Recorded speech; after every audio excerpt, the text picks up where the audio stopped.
Christianity was brought to the Balquidder area by St. Angus, who was probably an Irish missionary. This was round about the 6th or 7th century. It's said that he entered the Glen and recognised immediately that it was what's called a thin place, that is, a place where heaven and earth were very close together. He built a small church here, and later, in 1631, a new church was built over his grave. This church is now in ruins. It was replaced by the new parish church in 1855. The graveyard contains a large number of 13th century sculptured cross-slab stones, some of which were reused later. The church is most famous as the site of the burial of Rob Roy MacGregor, who died in 1734.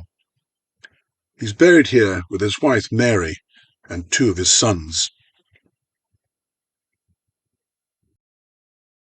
Rob Roy was born in 1671, and although a MacGregor, he often used his mother's name, which was Campbell. This was because the clan was particularly violent, and for a while the clan's name had been made illegal. He was a Jacobite and had fought at the Battle of Killiecrankie. He was said to be particularly adept at the use of the broadsword. He made his living mainly from cattle trading, and at first was very successful. He borrowed money from the Duke of Montrose in 1712, but was unable to repay it. As a result, his farm was burnt down to the ground, and his wife and family were thrown out. He got his revenge by raiding the lands of the Duke of Montrose, taking money from those tenants to protect the cattle, or even taking the cattle themselves.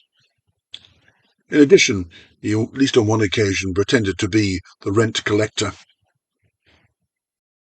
After many escapades, it became semi-legendary, and in 1727 King George I gave him a pardon. In 1723, a book titled The Highland Rogue was written about his supposed exploits, so he was famous during his lifetime.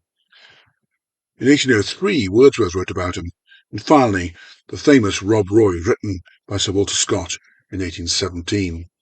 He settled down to a peaceful retirement and died at his home at Inverlocharog at the western end of the Glen in 1734.